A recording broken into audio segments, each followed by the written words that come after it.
Hello everyone, this is Red Robot, and today the terrible tactic is the Gloves of Urgent Panic Attacks. Now the whole idea of this loadout is to abuse the Gloves of Running Urgently, a really awesome heavy melee with a whole bunch of utility, definitely the best heavy melee and one of the best weapons in the game, and use that to mark yourself for death. Now not only is it good for getting you to places more quickly, but the mark for death effect works perfectly with the panic attack because you want to be on low health to get the highest firing speed out of this weapon.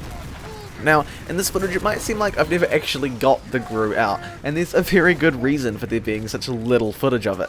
The main reason being, I died a lot when I had that weapon out. Now, it's super good, the GRU's great, but it's not without its downsides, and turns out the marked for death on a slow class like Heavy can be really detrimental, especially because it lingers for quite a while after putting it away. So yeah, the GRU was a little bit too effective when it came to lowering my health at times, but it was definitely more helpful overall.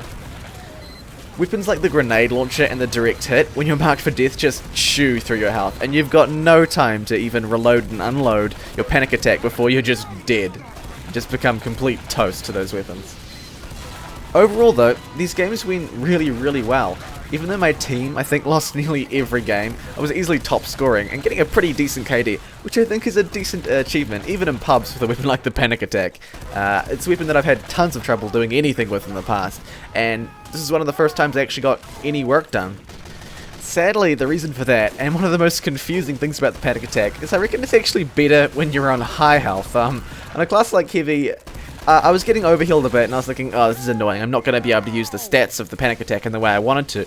But then again, like, the panic attack's increased firing speed and decreased accuracy just generally results in reduced DPS overall. So I found that it was better just to use the faster reload speed and be an overhealed Heavy, rather than try to lower yourself and deal damage with it that way.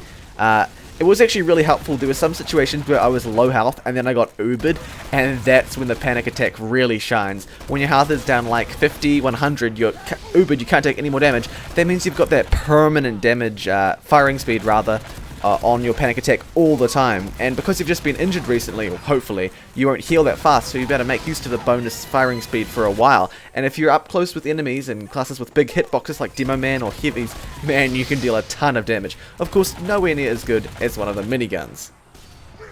But I gotta give the panic attack credit. I actually think in this game it was superior to the shotgun or the family business.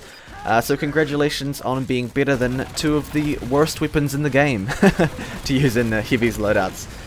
It feels like there's not really gonna be a reason to use Heavy shotguns until there's a really different kind of minigun, a minigun that we've never seen before, which would be one with really strong passive stats but really crappy like active effects. Like it would have some bad downsides, maybe with firing speed, maybe with damage, but it would have an amazing passive effect that would allow you to use the shotgun Heavy strategy more effectively. Things like an increased movement speed or some sort of damage resist, something that would make putting your minigun away actually not insane when you're playing TF2.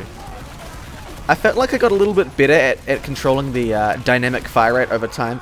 It's definitely a weapon that you have to put a bit of time into to understand how to aim those shots, because I mean you can't like come in picking up this weapon and expect to be great with it before. It uses a completely different sort of aiming. I remember I spoke about in my Kappa video that I like to aim every single individual shot with my pistol, and that really helps. Well, you cannot do that with a panic attack. The bullets come out whenever they want. If you're low health, they'll come out the speed of light. If you're high health, they'll come out completely normal. And if you're taking damage, they'll come out sort of in between, changing speeds as you're firing. And that's the most confusing thing to try to aim that I could think of.